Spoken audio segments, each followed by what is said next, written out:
দোস্ত, আজকে সেই লেভেলের একটা ঘটনা ঘটছে, তুই শুনলে পার্টি দিবি। ওই বুড়িয়া খাটাস ভালো মোল্লা আছে না, তোর বাপের কাছে তোর বিরুদ্ধে বিচার দিবার গেছিল।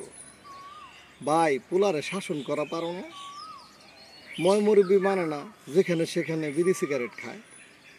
চাচাই কয় তোর বাপের টাকায় কিনা খায়। আজকে থেকে পোলারে কমু, ওই ফালু মোলারে দেখলে সিগারেট একটার জায়গায় দুইটা ধরাবি। পরে ফালু মোল্লা কোনো উপায় না পায় কয় কি, ভাই আমার ভুল হয়ে গেছে, মাফ করে দাও। চাচাই কয়, ইস, নিজে কোনহানকর সাধু আইসা আমার পোলার বিরুদ্ধে বিচার দিবার জন্য। প্রায় 2005-06 সালের দিক থেকে বাংলাদেশে এই ধারার প্রচলন হয়। অল্প কিছুদিন যেতে না যেতেই শিশু কিশোররাও বাবা মার এই নোংরা ব্যবহার করায়ত্ত করে ফেলে। তখনও মানুষ রাস্তাঘাটে শিশু কিশোরদের বিড়ি সিগারেট খেতে দেখলে বলতো যে, এখানে দাঁড়ায় বিড়ি সিগারেট খাইতেছ,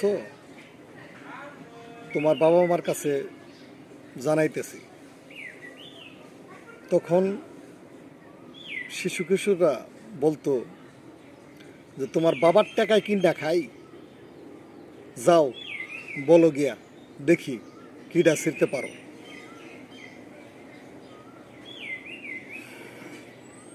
আগে যখন কোনো ময়মুরব্বী ছেলে সন্তানের অনৈতিক কোনো কাজ কর্ম দেখে বাবা মার কাছে বিচার দিতে যেত, তখন বাবা মা সঙ্গে সঙ্গে সেই মুরব্বির সামনে সন্তানকে শাসন করত এবং ওই মুরব্বিকে বলতো যে, ভাই, পরবর্তীতে কোনো অন্যায় কাজ করতে দেখলে থাপড়াইয়া গালের চামড়া তুলে ফেলবা।